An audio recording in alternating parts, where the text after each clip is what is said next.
And here we have another fragment. The headline reads, "The Mystic."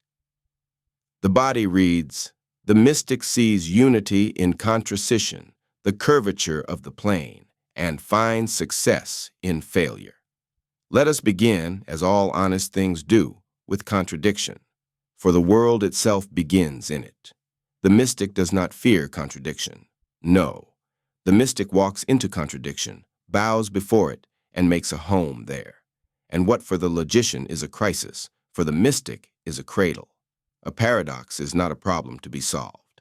It is a truth to be endured, for within every contradiction something is born. Not clarity, not solution, but sight. And the mystic sees. The mystic sees unity in contradiction.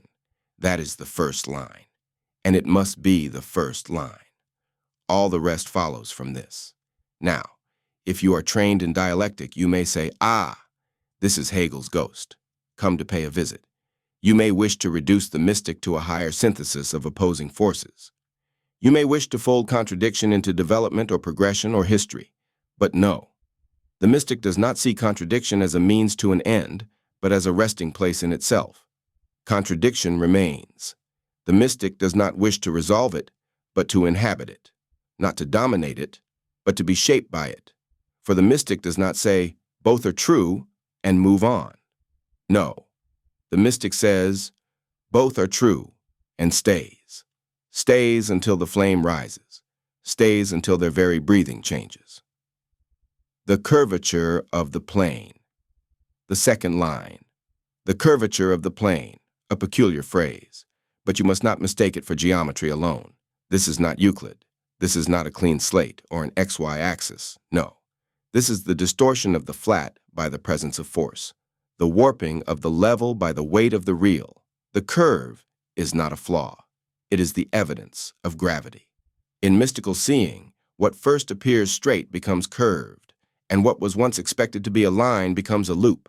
What we took to be a beginning and an end are shown to be the same. The mystic sees the Mobius strip long before the mathematician names it. There is a plane, yes, a realm, a surface upon which things unfold, but it is not flat. No, not to the mystic. To the engineer, the world may be charted, mapped, projected, planned out, and partitioned. This is the language of elevation. This is the blueprint, the contractor's domain. But to the mystic, the world curves. It bows inward. It returns. It does not simply extend forward in lines of progress or retreat into recession. It folds.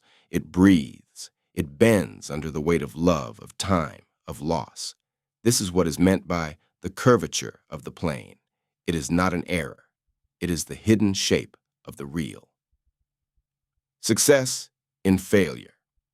And now to the third line, the hardest line for the modern to bear. For the modern is a creature of outcome, of progress, of metrics, of achievement. The modern is measured and measure-obsessed. We want to win, and when we lose, we find someone to blame, usually ourselves. But the mystic finds success in failure. And how could this be? Isn't this just self-soothing? Isn't this delusion? Isn't this what the weak say to save face? Not so. Because what the mystic finds in failure is not consolation, not a silver lining, not a motivational poster. What the mystic finds is meaning, and something better than meaning. Truth. You see, the mystic understands that failure is not the opposite of success. Failure is a teacher that success cannot be. Success teaches repetition. Failure teaches transformation. When one fails, something is broken, and in the breaking, light gets in. The mystic is not interested in appearances. They are not here to impress the gallery. They are not staging a life for approval or applause. They are listening for the sound behind the sound, and that sound is clearest in failure. The mystic loses the job and finds freedom. The mystic is betrayed and finds fidelity to the soul. The mystic is humiliated and finds humility. The mystic is cast out and finds the door into eternity. Failure is not the enemy of the mystic. It is the ally that strips away illusion. Failure removes the scaffolding of pride. It reveals what the soul has been hiding behind. And then, and only then, does the true work begin. So, who is the mystic? Not a wizard, not a fortune teller, not a magician, though the world mistakes them for these often enough. The mystic is not one who knows more. The mystic is one who sees differently. The mystic is not powerful in the traditional sense. The mystic is often hidden, ignored, even despised.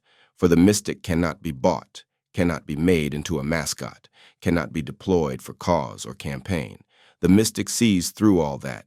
The mystic walks into the room and notices the lies stacked up like dishes no one washed. The mystic feels the undertow beneath polite conversation. The mystic hears the conversation people are not having, and sometimes replies to that instead.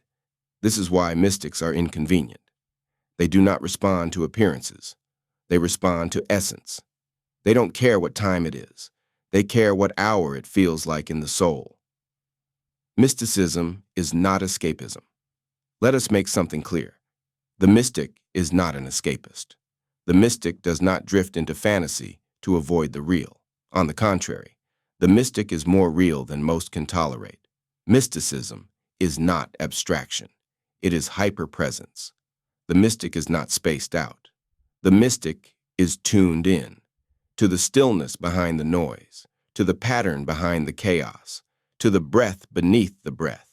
The mystic notices the curve of things, the fall of the leaf, the look in the eye, the way silence forms around grief. The mystic hears when a person's words and tone are at odds. The mystic notices what the child draws before they speak. The mystic feels the fracture in the voice of the man who says, "I'm fine." And more than noticing, the mystic enters into contradiction, into brokenness, into silence. And that is what sets the mystic apart. The mystic walks alone, but not lonely. The mystic walks alone, this must be said, for their seeing sets them apart, not by will, but by consequence. To see what others cannot or will not is to live at a slant. But the mystic is not lonely. Why? Because the mystic has seen into the deep of things, and once you have seen there, you are never truly alone again. The mystic walks with contradiction as a companion, with silence as a guide, with failure as an elder, with curvature as a map. And wherever the mystic goes, even when rejected, something is left behind. A trace, a change in the room, a deeper question. Not everyone notices, but some do, and those few become mystics too. Can one become a mystic? Ah, the question of training, the question of discipline. Can one become a mystic? Let me say it like this. Mysticism cannot be taught, but it can be caught. One does not study their way into mysticism. One is burned into it, pressed, broken open, reformed. One is called, not by name, but by suffering, not by invitation, but by fire. You become a mystic when the world becomes too small, when the promises fail, when the metrics crack, when no one else's explanation will do. When you stand at the edge of contradiction, and instead of backing away, you step in. The mystic is not the one who figured it out. The mystic is the one who let go. What does it mean to see? Sight, in this context, is not visual. It is not retinal. It is not even metaphorical. It is ontological. The mystic sees because the mystic has become what they see. Unity is not something perceived. It is something lived. Contradiction is not resolved. It is inhabited. Curvature is not a distortion. It is a path. And failure is not an end. It is a doorway. To see, for the mystic, is not to stand at a distance and observe. It is to become intimate with what is seen. It is to become one with what was once other. Why this matters now? In an age of fracture, noise, false certainty, and shallow success, we need mystics more than ever. Not to retreat to caves, but to show us the cave we already live in. Not to hand us answers, but to wake the ancient questions. We do not need more winners. We need more witnesses. Witnesses to the unity hidden in contradiction. Witnesses to the curvature of the human spirit. Witnesses to the strange holiness of failure. The mystic is not here to convert you. They are here to remind you that you have already seen, that you already know, that the contradiction you feel inside is not a flaw, but the first truth of being, that the flatness of your life is not your fault. It is the lie you were handed, that your failure is not the end, but the place where your seeing might finally begin. Final word. So when you come across the mystic, perhaps in a field, perhaps in a subway, perhaps in the voice of a child, do not ask them for the answer. Ask them where they stood when the contradiction came. Ask them what curve their soul has traced. Ask them what they lost to find what they now carry. They will not speak quickly. They may not speak at all. But if they do, you'll recognize something in the sound, something you forgot you remembered. And you'll know, without knowing why, that something in you just bent, ever so slightly, toward home.